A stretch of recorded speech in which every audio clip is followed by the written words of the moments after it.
This is more U.S. stats, but adopting, how many have adopting contracts? They probably don't, you don't do that here. You seem more progressive than we are in the U.S., to be honest with you. I'm kind of impressed, but, you know, where you sign an agreement to bring the animal back to get it fixed at some point. You don't do that? Okay, excellent, yeah. So you guys do that? I'll guarantee you don't have 100%. It's not, yeah, so, you know, proves my point. In Pueblo, Colorado, the government decided to get involved in spay neuter, thought it was a good idea. And so what they said, look, you bring your animal, if you get it from the shelter, from the pound, you bring your animal to any veterinarian that signs up, which was every vet in the county except for one, and you get it for free, and we pay the vet. 30% of people showed up the first year, 30%. So that means 70% didn't. It's pretty phenomenal, okay? In America, we have about 80 million dogs, 96 million cats. Have anyone heard the 70% rule? You know the 70% rule?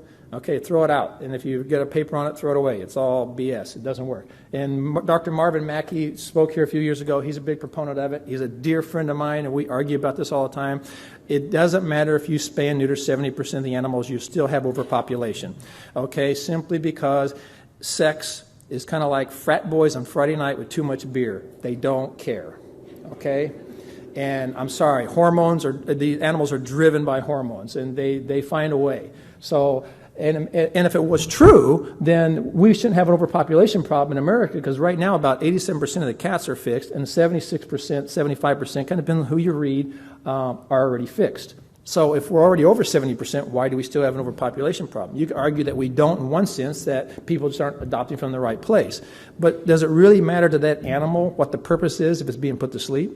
Not really. So euthanasia is still the #1 cause of death of animals, dogs and cats in America. Euthanasia. Okay, it's about, it's any, you know, it depends once again who you read. It could be anywhere from 3% to 6 to 8% of the population in a given year, which is pretty dramatic if you think about it.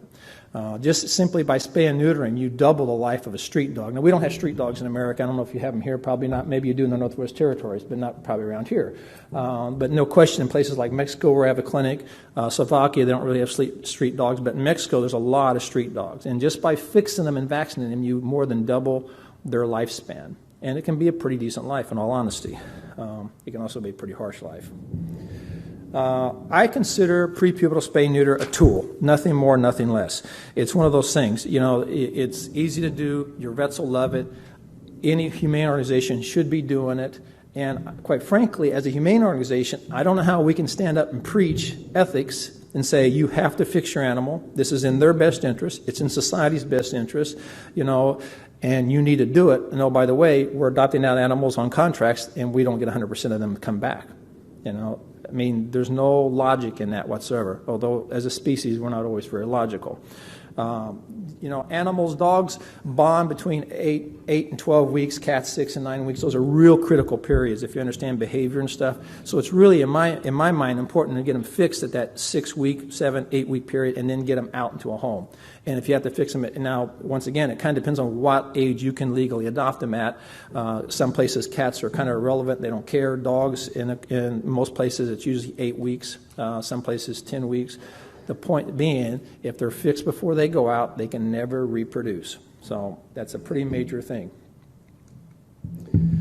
The veterinary profession, friends, foe. 1993, the AVMA, that's the American Veterinary Medical Association. These are a pretty conservative bunch of guys, okay? I mean, it was just the last couple of years they decided leg-hold traps might, in fact, be a little bit cruel. You know, so it's not like they're the most progressive group in the world. You know, having said that, in '93, they decided prepubertal spay and neuter is really not a bad thing and should be a very important tool in helping with overpopulation. Yet the general consensus of the veterinary profession is we don't want to do it. Why?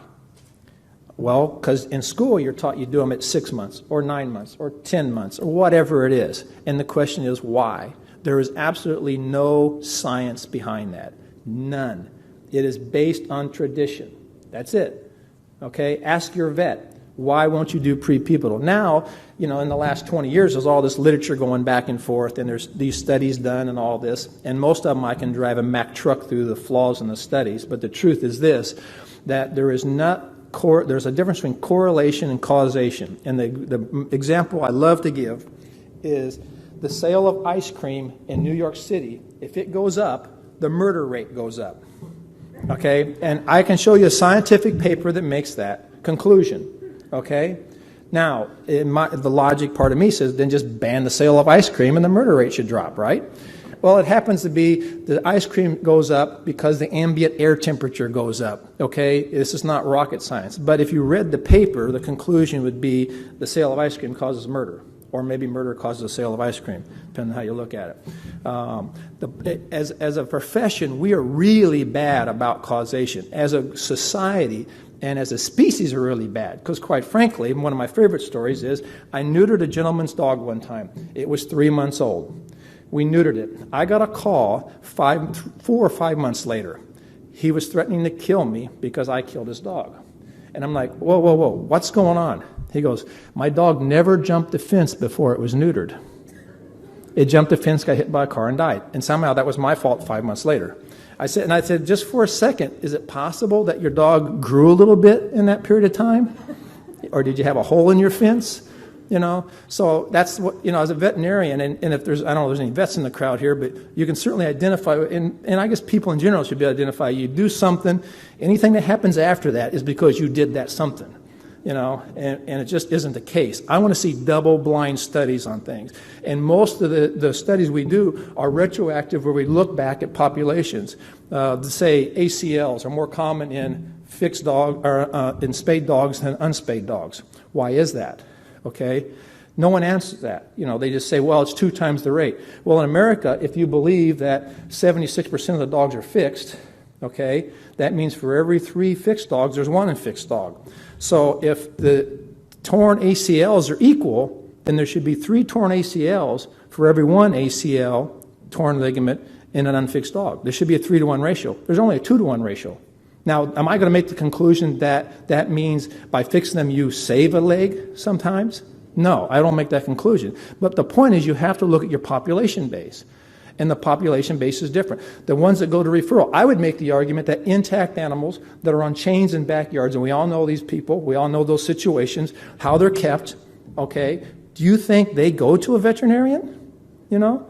But your animal that lives with you as part of your family, that you hike and run with and does something, it's going to go to the veterinarian. So you already have a skew in the population immediately just because of that. And we don't take those kind of epidemiological things into account. We just look at raw numbers. And raw numbers are very misleading. The good news is that many vet schools are teaching prepubertal spay-neuter. And they don't really come down one way hard, one way, you know, either side. They just say we need more research. We need to look at this more. Now, we've been looking at it for 20-some years. And does anyone have any one specific thing they can name that's an issue with prepubertal spay-neuter that you hear from your vets? Anybody? Incontinence, absolutely. And that's the one I'll give you. And it's about a 2-to-1, it's about a 2-to-1 ratio. Having said that, there is literature that indicates if you do prepubes really young, they're less likely, but it also has to do with the fat content.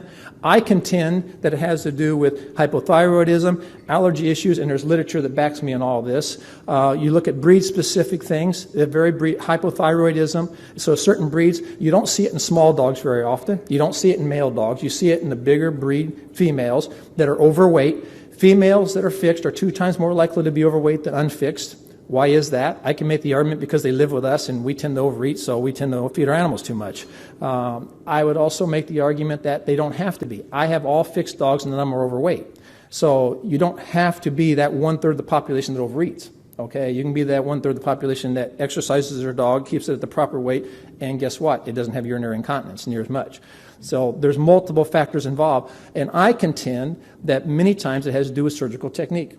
That if you're using catgut at the base of the uterus, you are not doing the right thing by the animal. Do I have a double-blind scientific study on that? No. But it's been my gut impression. I've gone in too many times on animals and taken out big granulomas because when you cut and tie the uterus, it retracts back and it's right at the trigone of the bladder where all continent issues start. Okay? So the type of suture becomes very important. In Costa Rica, they're having a big issue with spay and neuter and prepubertal stuff because they're using these big bands, you know, like bands you put around a radiator hose. They're big nylon bands, and as wide as my finger. You know, you don't think that's not a problem sitting rubbing right there next to the base of the bladder? You know, I wouldn't do that to any animal, you know, but yet it's fast, it's cheap, so therefore they do it. And then when they have all these problems later, they can't figure out why. You know, so if you're going to do a job, do it right. And I think once again, I think I will give incontinence is probably maybe you double it. So if a female that has multiple litters has a 4 to 8% chance of having incontinence, and there's other factors that involve as they gain weight, they're more likely to have incontinence even if they're not fixed. But it's probably 8 to 16% will get incontinence if they are fixed. Now the question is, can we take some of that 8 and 16% and drop it down by changing our technique, by making sure they're not overweight, by dealing with their underlying hypothyroidism? Certain breeds like Dobermans, guess what? They're going to have urinary incontinence. Boxers are going to have urinary incontinence because they're always hypothyroid and they're almost always overweight or have other issues, you know. So there's lots of issues involved.